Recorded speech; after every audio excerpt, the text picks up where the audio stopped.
All right, last night during the broadcast that the game was played on, they discussed, was it Greenberg? You said it was it Greenberg that was on the sideline? I believe it was Greenberg. Jared Greenberg on the sideline talked about a little bit of an update. Ramona Shelburne had an update on the NBA Today show on ESPN.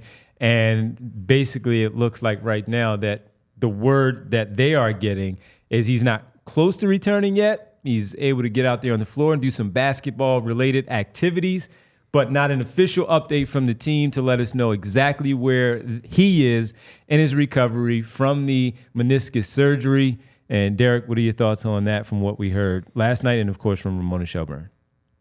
I think it is ridiculous that the Sixers haven't given an update yet. And look, we on this show last week came out, I think it was like 4 weeks and a day, and we said, look, if it's not, when they said approximately 4 weeks, you will get an update. 4 weeks in a day is not reason to flip out. That being said, if you set an expectation that you will get an update in 4 weeks, you have to give an update in 4 weeks. And the fact that we are now over 5 weeks from there and they still haven't done that, it is, look, I'm not going to say it's doom and gloom that they haven't, but there's only one way to read that, and it's not necessarily an optimistic way.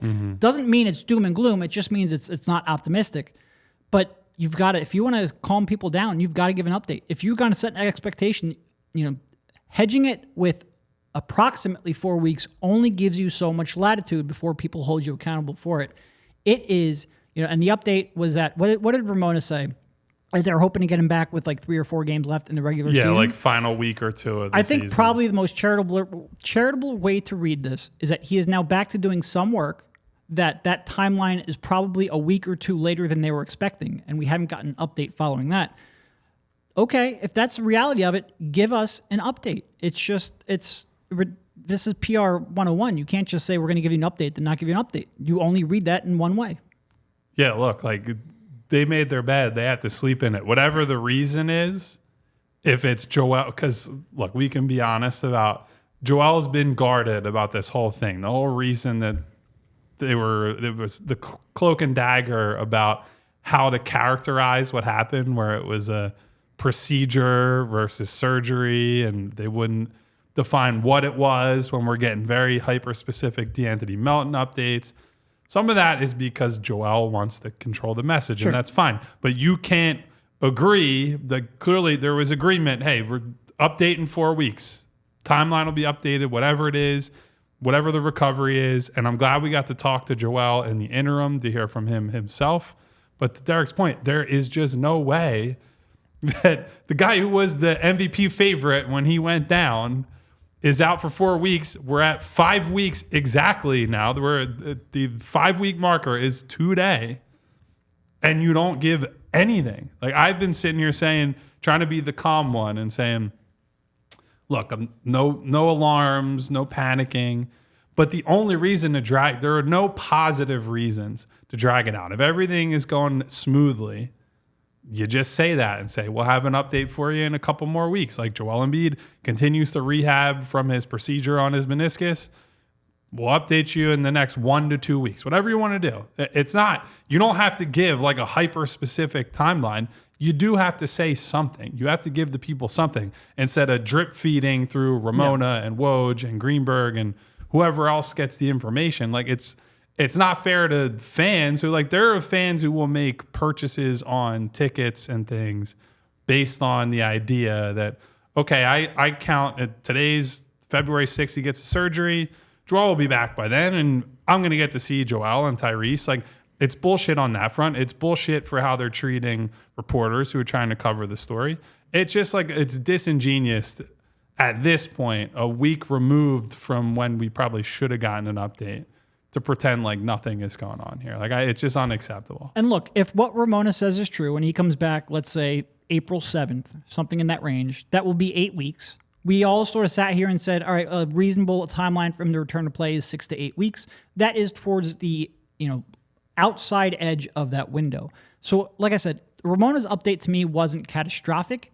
It's the fact that is the only update that we've gotten. When seemingly there has been at least, if there is a window, like I said, 6 to 8 weeks, we are now pushed towards the outside edge of that window. You promise us an update, or at least that he would be reevaluated in 4 weeks. Give the fans an update. Let them know where he is. This was a milestone that he has passed, and you have been silent through. People are going to freak out. And quite frankly, like, They should. Not freak out, but they should be upset about it. Well, I mean, because it is frustrating because as we are sitting here and we're looking at the 6 to 8 weeks and we're at 5 right now and just wondering, yes, it was cool to see Joel Embiid talk to the media and in the midst of it all and give a bit of an update himself and stand there in front of everybody and face the questions. But yeah, you should get an update. And look, I saw, I think it was Jay who put it in the chat, Drew Hanlon, his personal trainer, tweeted out earlier today, the wheels up to Philly. That could be one of two things. It could be Embiid, and it could be Tyrese Maxey since he works with both of those two. And Maxey coming off of his few games off because of the concussion. Maybe he didn't feel like he was right to get things going. And Joel Embiid being here, of course, while they're on the road.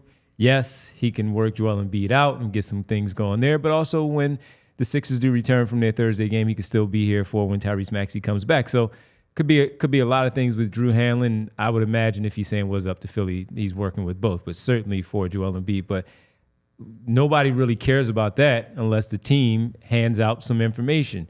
No one wants to hear, with all due respect, from the people who have shared some of the news that they have gotten.